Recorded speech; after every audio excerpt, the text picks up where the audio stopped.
বন্ধুসকল, আজি জানবীজ কিচেনত আমি বনাব যাই আছোঁ সৰিয়হ বটাৰে মাছৰ চব্জি।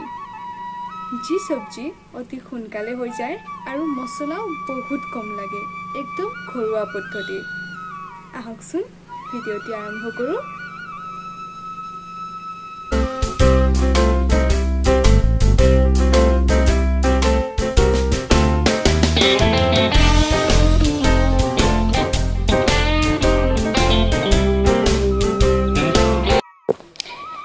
এয়া মই দুটা মাছ লৈছোঁ, ভালদৰে কাটি ল'ম পিচ পিচকৈ।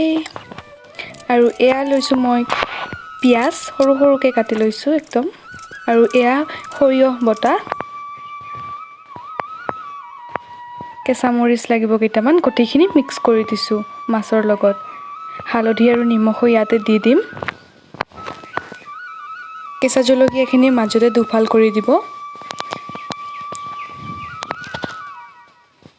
আৰু ভালদৰে এইখিনি মিক্স কৰি দিব। এয়া সৰিয়হ বটাখিনিও মই দি দিছোঁ।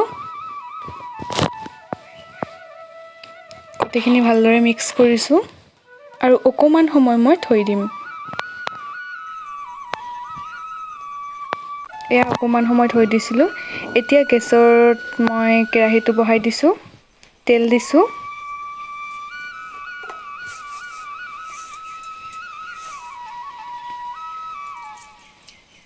অকণমান পাঁচফোৰণ দি দিছোঁ, গোটেইখিনি ভালদৰে মিক্স কৰিম। আৰু এতিয়া মাছখিনি বহাই দিম। বন্ধুসকল, ইয়াতে বেছি মছলা ইমান নালাগে বনাব আৰু বহুত টেষ্টি হয়। বেছি মছলা দিলে আপোনাৰ ভাল নালাগিব, গতিকে আপুনি এইখিনিয়ে দিব। ভালদৰে লৰাই দিব, ইমান বেছি লাৰি নিদিব, নহ'লে ভাঙি যাব মাছবোৰ। লাহে লাহেকৈ দি দিব। জানবীৰকৰ নতুন নতুন ভিডিঅ'সমূহ পাই থাকিবলৈ চেনেলটো ছাবস্ক্ৰাইব কৰিব আৰু কাষত থকা বেল আইকনটো প্ৰেছ কৰি অল কৰি দিব। এতিয়া ইয়াতে অকণমান দিব পানী, ভালদৰে বইল হ'বলৈ দি দিব।